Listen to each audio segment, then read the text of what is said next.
નમસ્તે વિદ્યાર્થી મિત્રો, આજે આપણે વિષય ઇંગ્લિશ ધોરણ 6 જેમાં ગ્રામરનો એક ટોપિક એટલે કે આર્ટિકલ્સ એના વિશે અભ્યાસ કરીશું.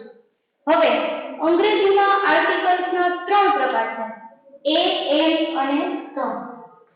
તમે કોઈ તમારી નોટબુક સાથે રાખો અને લખતા જાઓ.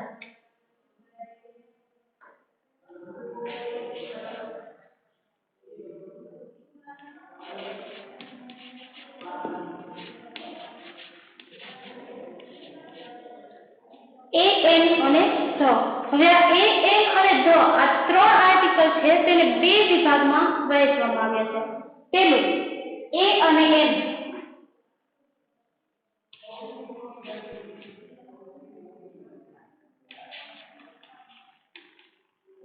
જેને ઇનડેફિનેટ આર્ટિકલ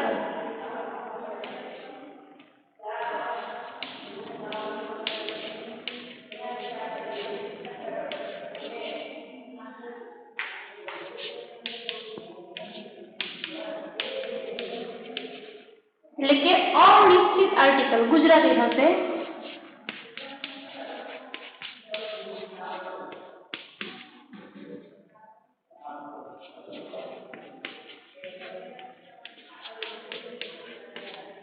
અને બીજું છે ધ, જેને ડેફિનેટ આર્ટિકલ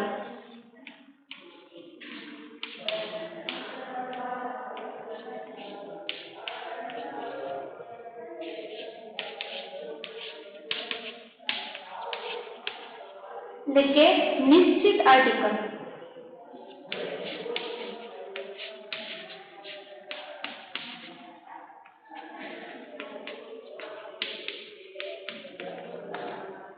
હવે આર્ટિકલ એ, એન અને આર્ટિકલ ધ એટલે કે આર્ટિકલ એ, એન, ધ આ ત્રણેયને બે વિભાગમાં ડિવાઈડ કરવામાં આવેલા છે એટલે કે વહેંચવામાં આવેલા છે. જેમાં પહેલું છે કે આર્ટિકલ એ અને એન, જેને ઇનડેફિનેટ આર્ટિકલ એટલે કે અનિશ્ચિત આર્ટિકલ કહેવામાં આવે છે, અને આર્ટિકલ ધ, જેને ડેફિનેટ આર્ટિકલ એટલે કે નિશ્ચિત આર્ટિકલ કહેવામાં આવે છે. હવે અનિશ્ચિત આર્ટિકલ અને નિશ્ચિત આર્ટિકલ એટલે શું? તો પહેલા તો અનિશ્ચિત આર્ટિકલ એટલે કે એ અને એન. હવે કોઈ એવું નામ કે જેના વિશે આપણી પાસે કોઈ જ માહિતી નથી, આપણે તેનાથી સાવ અજાણ છીએ, તો એવું નામ હશે તેની આગળ આર્ટિકલ એ અને એન મૂકવામાં આવશે. શા માટે?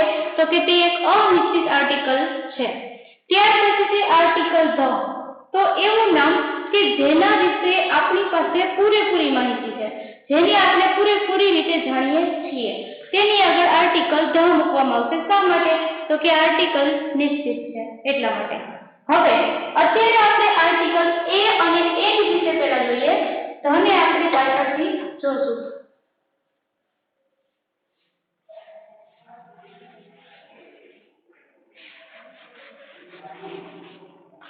હવે આર્ટિકલ એ અને એન. હવે આર્ટિકલ એ અને એન નો પહેલા તો ગુજરાતી અર્થ જોઈએ.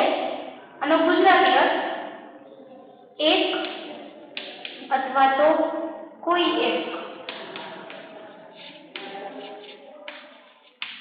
હવે આર્ટિકલ એ અને એન બંનેનો ગુજરાતી અર્થ એવો હોય છે કે એક અથવા તો કોઈ એક.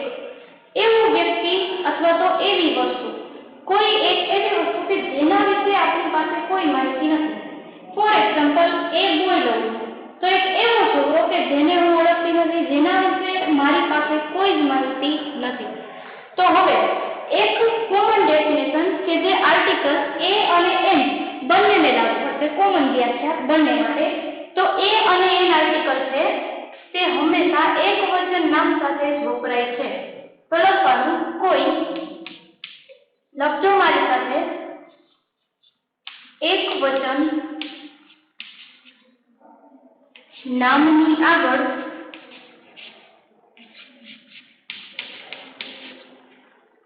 આર્ટિકલ એ અથવા એન લાગે છે. બીજું છે કોઈ અનિશ્ચિત નામની આગળ કોઈ અનિશ્ચિત નામની આગળ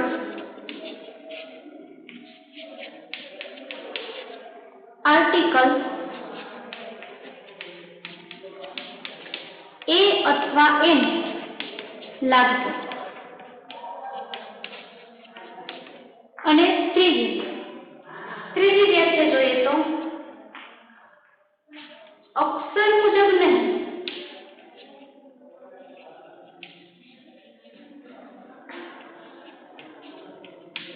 પરંતુ ઉચ્ચાર મુજબ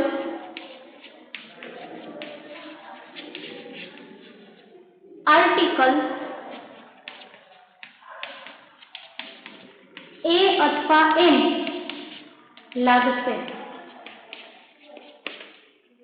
તો હવે આ ત્રણેય વ્યાખ્યાને પહેલા તો આપણે સમજીએ તો પહેલી વ્યાખ્યા કે કોઈ એક વચન નામની આગળ આર્ટિકલ એ અથવા તો એન લાગશે. હવે કોઈ એક વચન નામ હોય ત્યારે તેની આગળ આર્ટિકલ એ અથવા તો એન લાગે. શા માટે? તો કે તેનો ગુજરાતી મીનિંગ છે તે જ અહીંયા સૂચવે છે કે એક અથવા તો કોઈ એક. ત્યાર પછી જે કોઈ અનિશ્ચિત નામની આગળ આર્ટિકલ એ અથવા તો એન લાગશે. અનિશ્ચિત નામ મેં તમને હમણાં કીધું કે એવું નામ કે જેના વિશે આપણે કંઈ જાણતા નથી, જેના વિશે આપણી પાસે કોઈ જ માહિતી નથી, તો તે કેવું નામ બને છે? અનિશ્ચિત નામ. તો તેની આગળ પણ આર્ટિકલ એ અથવા તો એન લાગશે. ત્યાર પછી છે અક્ષર મુજબ નહીં પરંતુ ઉચ્ચાર મુજબ આર્ટિકલ એ અથવા તો એન લાગશે. જનરલી અત્યાર સુધી આપણે શું કરતા કે 5 સ્વર એ ઈ આઈ ઓ યુ, હવે બસ એના સ્પેલિંગ સ્ટાર્ટ થયું હોય એટલે એની આગળ આર્ટિકલ એન મૂકી દઈએ. પરંતુ તમારે એ નથી જોવાનું, તમારે ગુજરાતી 12 સ્વર છે તે 12 સ્વર અને ક ચિહ્ન એટલે કે કક્કાના ઉચ્ચારણ પ્રમાણે આર્ટિકલ એ અથવા તો એન લગાડવાનો રહેશે. ફોર એક્ઝામ્પલ કે હું અહીંયા લખી નાખું એક્ઝામ્પલ પ્રમાણે કે યુનિવર્સિટી, તો જનરલી તમે યુ જોઈ અને આગળ એન મૂકો છો તો તમારો આ આર્ટિકલ છે તે ખોટો પડશે. શા માટે?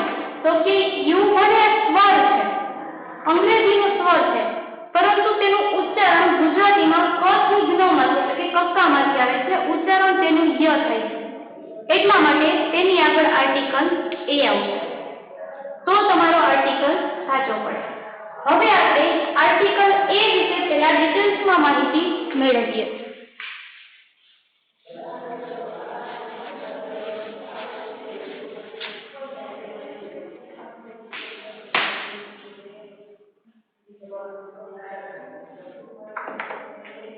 તો આર્ટિકલ એ જેની વ્યાખ્યા લખો, જો કોઈ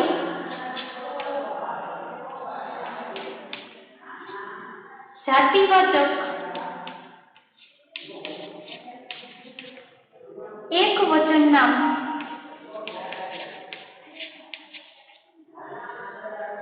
એક વચન નામની શરૂઆત વ્યંજનથી થતી હોય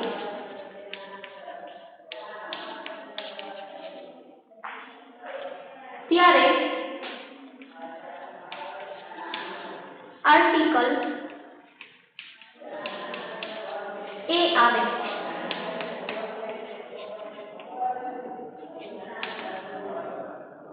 અથવા તો એ લાગે. હવે કોઈ જાતિવાચક એક વચન નામની શરૂઆત વ્યંજનથી થતી હોય, ખાસ યાદ રાખજો સ્વરથી નહીં પરંતુ વ્યંજનથી થતી હોય ત્યારે આર્ટિકલ એ લાગે. For example a boy, a girl, a pen, a pencil,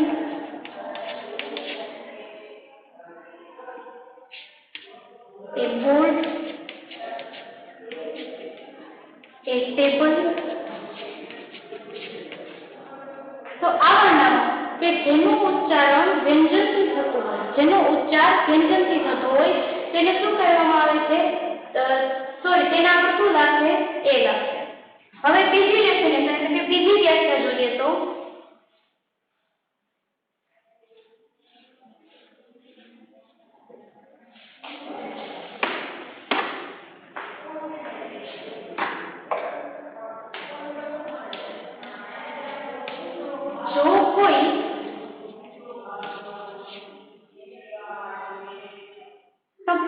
સર્વનામ નામની શરૂઆત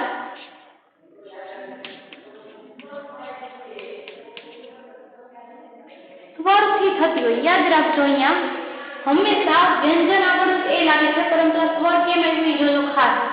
સ્વરથી થતી હોય પરંતુ તેનો ઉચ્ચાર વ્યંજનથી થતો હોય.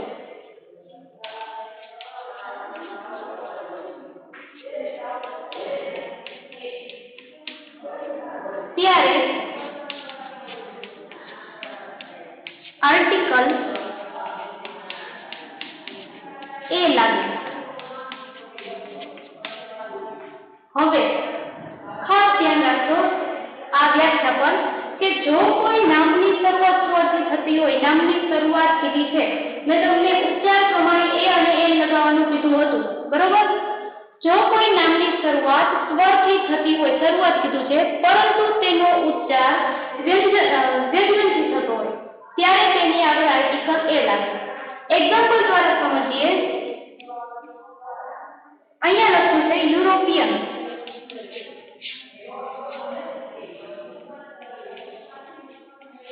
બીજું છે યુનિવર્સિટી, ત્રીજું છે યુનિફોર્મ, ચોથું છે યુનિટ, પાંચમું છે યુનિટી. હવે આવાના કે જેના પહેલા અક્ષર તમે જોઈ શકો છો બધા અંગ્રેજીના સ્વર છે, એટલે કે ઇંગ્લિશના સ્વર છે. એ ઈ આઈ ઓ યુ, એમાંથી ઈ અને યુ આ બધાનો શરૂઆત શેનાથી થાય છે? સ્વરથી થાય છે, પરંતુ ઉચ્ચારણ વ્યંજનથી થાય છે. કઈ રીતે? તો યુરોપિયન, યથી યુરોપિયન, તો આગળ લાગશે એ. ત્યારબાદ છે યુનિવર્સિટી, આ એક્ઝામ્પલ આપણે આગળ જોયું, એમાં આવશે એ. ત્યાર પછી છે યુનિફોર્મ, શરૂઆત શેનાથી થાય છે? યથી, એના આગળ લાગશે એ.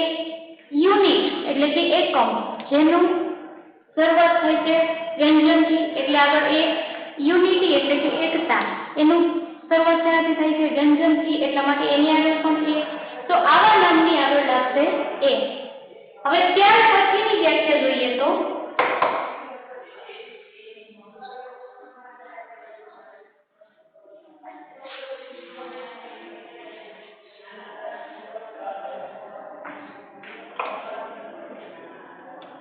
જો કોઈ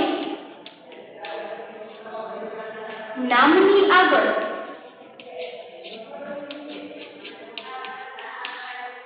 વિશેષણ હોય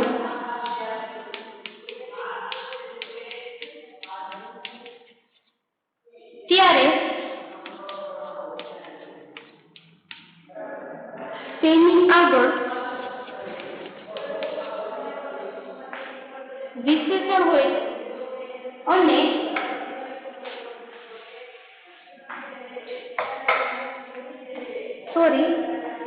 જો કોઈ નામની આગળ વિશેષણ હોય અને તેનો ઉચ્ચાર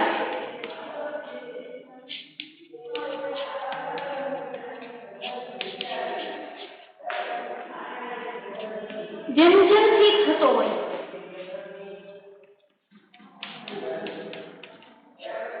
ત્યારે આર્ટિકલ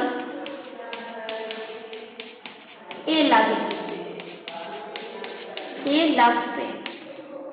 ફોર એક્ઝામ્પલ કે કોઈ વિશેષણ છે, જો કોઈ નામની આગળ વિશેષણ, અત્યાર સુધી આપણે શું જોયું કે કોઈ નામની શરૂઆત સ્વર કે વ્યંજનથી થતી હોય તો ઉચ્ચાર પ્રમાણે એ કે એમ લગાડતા હતા, પરંતુ અહીંયા કોઈ નામની આગળ વિશેષણ છે, ડાયરેક્ટ નામ આગળ આર્ટિકલ જ લગાડવાનું, પરંતુ નામની આગળ કોઈ વિશેષણ છે તો તેના ઉચ્ચાર પ્રમાણે, એટલે કે તેનું ઉચ્ચાર વ્યંજન હોય તો આર્ટિકલ એ, અને જો સ્વર હોય તો આર્ટિકલ એન. તો એક એક્ઝામ્પલ જોઈએ કે હી ઇઝ એ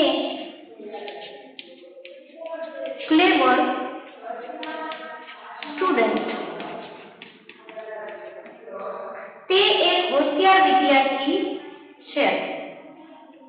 આમાં ક્લેવર છે તે એક વિશેષણ છે, બરોબર? તો આ ક્લેવર એ લાગે છે. સ્ટુડન્ટ છે તે નામ છે. તો જ્યારે નામ એટલે કે નામની આગળ વિશેષણ હોય અને તેનો ઉચ્ચાર વ્યંજનથી થતો હોય, એટલે કે આનો ઉચ્ચાર ક થી થાય છે ક્લેવર, એટલે કે તેનાથી થયો ક થી જ્ઞ, એટલે કે વ્યંજનથી થયો, તો તેની આગળ આર્ટિકલ એ લાગશે. ત્યાર પછી બીજું એક એનમાં જોશું. ત્યાર પછીની બીજી વ્યાખ્યા જુઓ.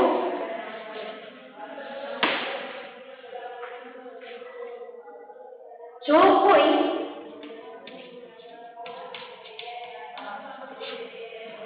નામની આગળ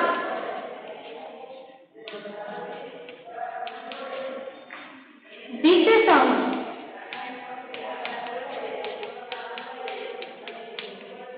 અને વિશેષણની આગળ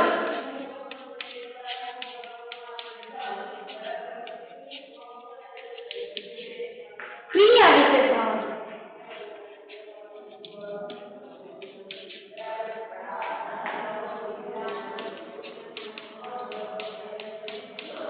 ઇંગ્લિશમાં કહેવાય છે એડવર્બ, બરાબર. ત્યારે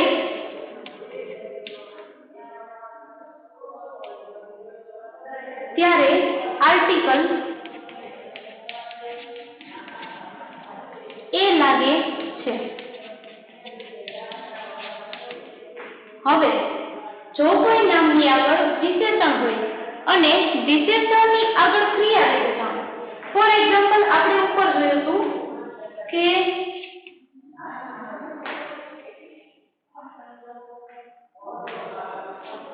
he is a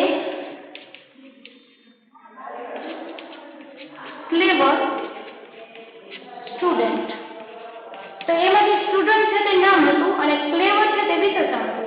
એની આગળ ડાયરેક્ટ એ લાગ્યો હતો. હવે શું કીધું છે કે નામની આગળ વિશેષણ હોય અને વિશેષણની આગળ પણ ક્રિયા વિશેષણ હોય. એટલે કે આ જ વાક્ય ઉપરથી આપણે સમજીએ તો he is a very clever student. હોશિયાર તો છે પરંતુ કેવો છે? ક્રિયા વિશેષણ એટલે કે very, બરોબર. he is a very clever student. ક્લેવર છે તે વિશેષણ થઈ જાય, સ્ટુડન્ટ છે તે નામ થઈ જાય અને વેરી છે તે ક્રિયા વિશેષણ થઈ જાય. એટલા માટે એની આગળ શું લાગ્યું? એ. he is a very clever student. એ જ રીતે બીજું એક જોઈએ તો she is a very brave girl. એમાંથી ગર્લ છે તે એક નામ થઈ જાય, બ્રેવ છે તે વિશેષણ થઈ જાય અને વેરી છે તે ક્રિયા વિશેષણ થઈ જાય. તો આ જ રીતે અહીંયા આપણે એ વિશેની 3 વ્યાખ્યા કે એનો યુઝ ક્યાં થાય છે તેના વિશે જોઈએ. હવે પેલું જોઈએ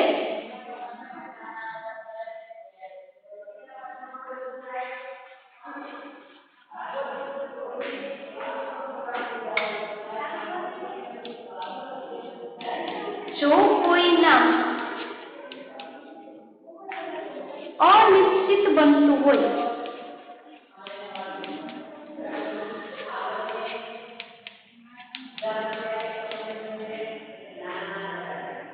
ત્યારે તેના ઉચ્ચાર પ્રમાણે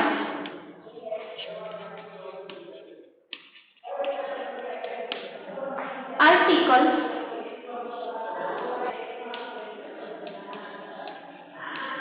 એ અથવા તો એન લાગે, એમાંથી એ અથવા તો એન લાગે.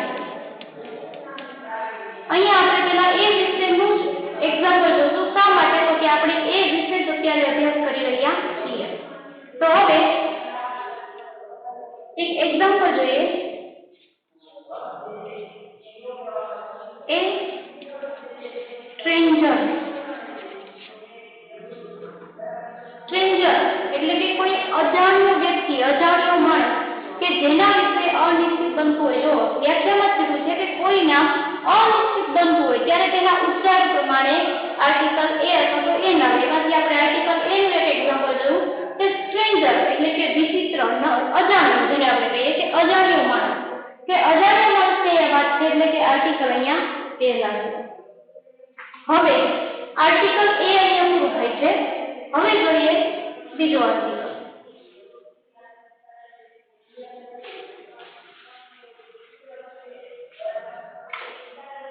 તો આર્ટિકલ એ વિશે આપણે જોઈ ગયા। હવે આપણે જોશું આર્ટિકલ એન કે જેનો ઉચ્ચાર આ થાય છે એક અથવા તો કોઈ એક। તો હવે જોઈએ આર્ટિકલ એન જેનો ઉચ્ચાર શું થાય છે એક અથવા તો કોઈ એક।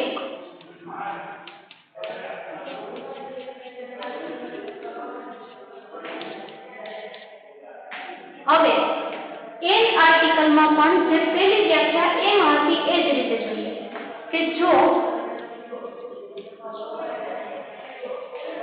કોઈ જાતિવાચક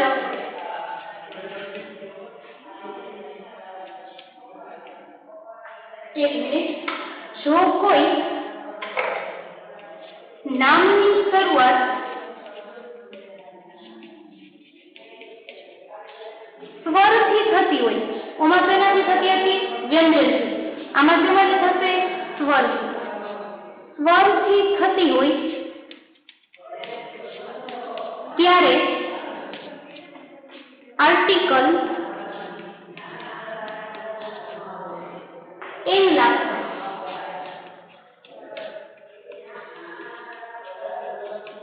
હવે કોઈ નામની શરૂઆત સ્વરથી થતી હોય એમાં વ્યંજનથી થતી હતી તો એક્ઝામ્પલ જોઈએ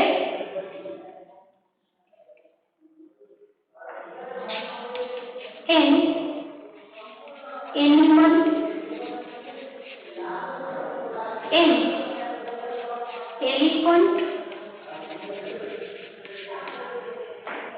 એન આઈસ એટલે કે બરફ, એન આઈસ્ક્રીમ,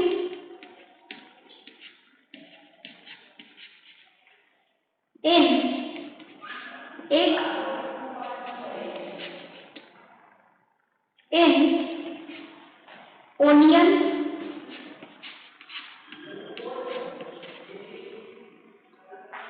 આવા ઘણા બધા નામ છે કે જેની શરૂઆત સ્વરથી થતી હોય, ઉચ્ચારણ પણ તેનાથી થતું હોય સ્વરથી। એન એનિમલ તો અ થી શરૂઆત થાય છે, એન એલિફન્ટ તો અ થી શરૂઆત થાય છે, એન આઈસ્ક્રીમ તો અ થી શરૂઆત આઈસ એટલે કે બરફ તો એની શરૂઆત પણ અ થી થાય છે, એન આઈસ્ક્રીમ તો તેની શરૂઆત પણ અ થી થાય છે, એન એગ તો એની શરૂઆત પણ અ થી થાય છે, એન ઓનિયન તો એની શરૂઆત પણ અ થી થાય છે। હજી એક લખી નાખીએ તો એન ઇન્ક, ઇન્ક એટલે કે સાઇન તો એની શરૂઆત ઈ થી થાય છે। તો આમાં એ ઈ આઈ ઓ યુ ઇંગ્લિશના સ્વર પણ આવી જાય છે અને ગુજરાતીના અ થી અહ સુધીના 12 સ્વર પણ આવી જાય છે। તો હવે આપણે એનો બીજો ઉપયોગ જોઈએ તો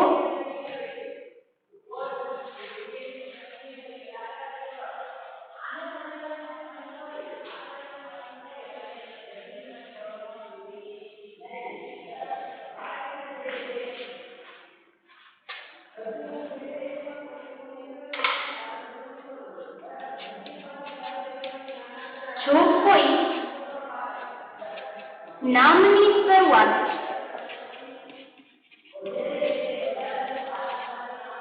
વ્યંજનથી થતી હોય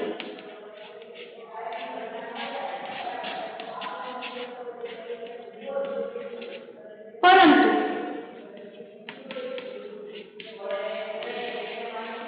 તેનો ઉચ્ચાર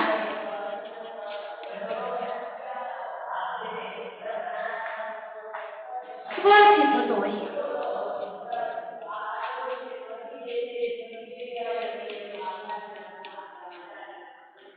ત્યારે આર્ટિકલ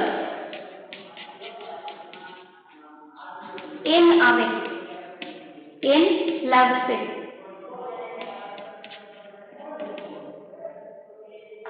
હવે આના આગળ આપણે જોઈશું કે જો કોઈ નામની શરૂઆત સ્વરથી થતી હોય ઉચ્ચાર વ્યંજનથી થતો હોય, આમાં શું જોયું કે નામની શરૂઆત વ્યંજનથી થતી હોય અને ઉચ્ચાર સ્વરથી થતો હોય।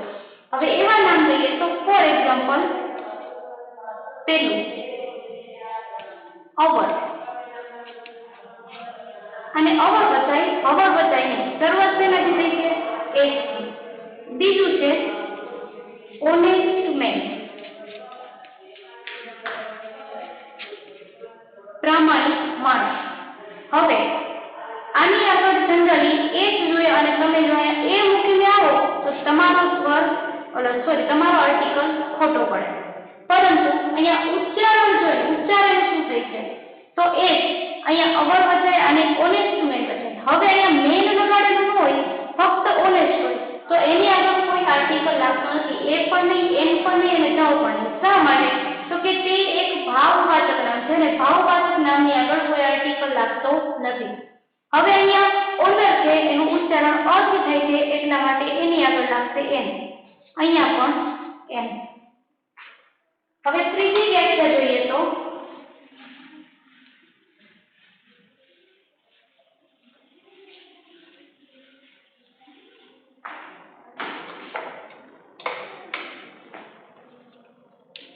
કોઈ ટૂંકા રૂપની આગળ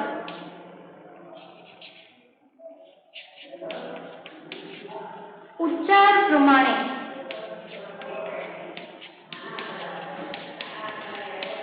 આર્ટિકલ એ અથવા એન લાગે. હવે ટૂંકા રૂપો પરંતુ તેના ઉચ્ચાર પ્રમાણે આર્ટિકલ એ પણ લાગશે ને એન પણ લાગશે. અહીંયા આપણે એન લગાડવાનું છે, એટલા માટે આપણે એન નો ઉપયોગ એન વિશે અભ્યાસ કરીએ છીએ. તેનું એક્ઝામ્પલ જોઈએ તો MA, MBBS, X-ray,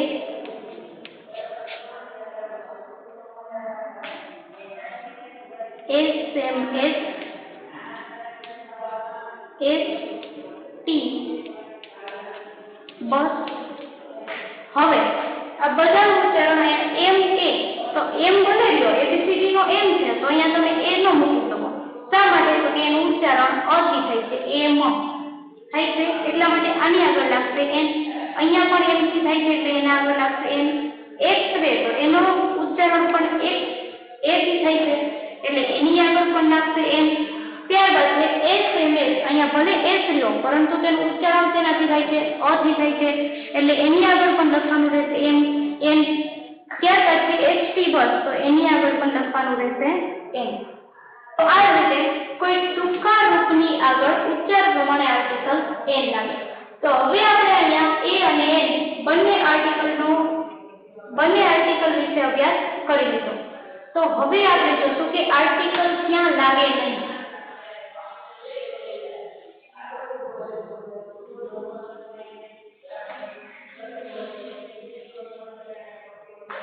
એ અને એન બરોબર.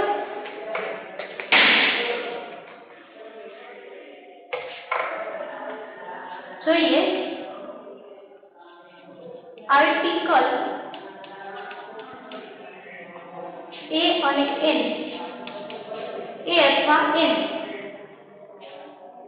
એ અને એન ક્યાં લાગતા નથી?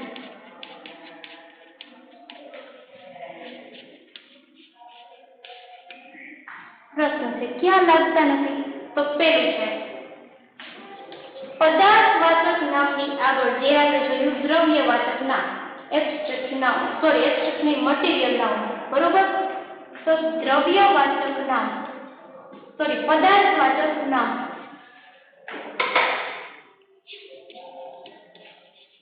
પદાર્થવાચક નામની આગળ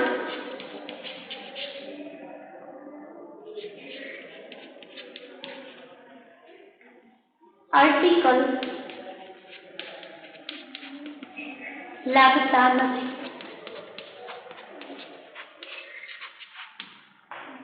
બીજું બહુવચન નામની આગળ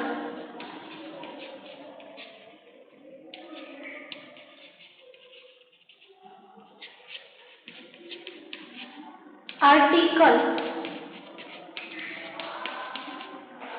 લાગતા નથી.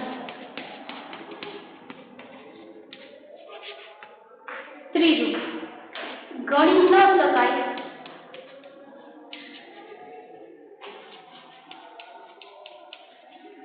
તેવા નામની આગળ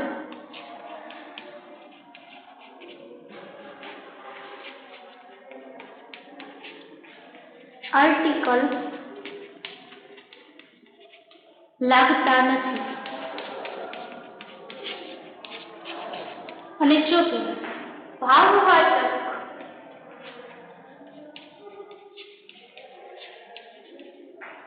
નામની આગળ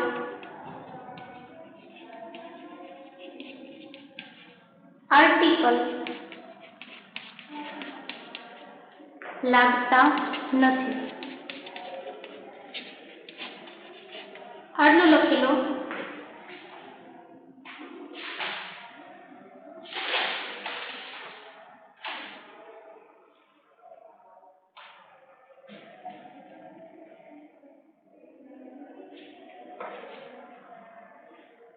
હવે આર્ટિકલ એ અને એન ના આધારે તમને થોડું હોમવર્ક આપું છું, જે તમારે કરવાનું રહેશે.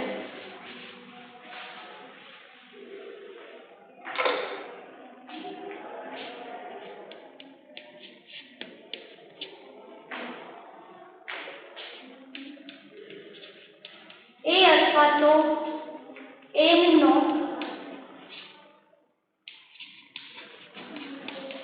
ઉપયોગ કરી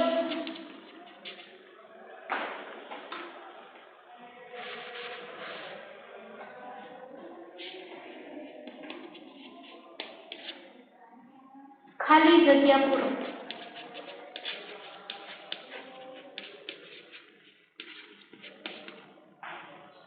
પેલું,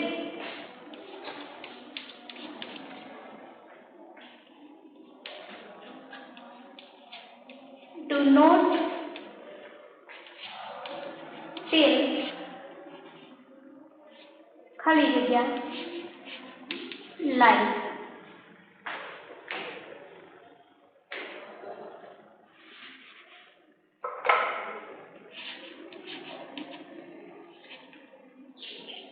બીજું, he sent me ખાલી જગ્યા SMS. ત્રીજું,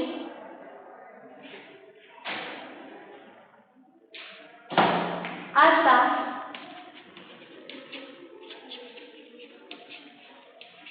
give me ખાલી જગ્યા apple. ચોથું, this is ખાલી જગ્યા book. પાંચમું, he is ખાલી જગ્યા honest man.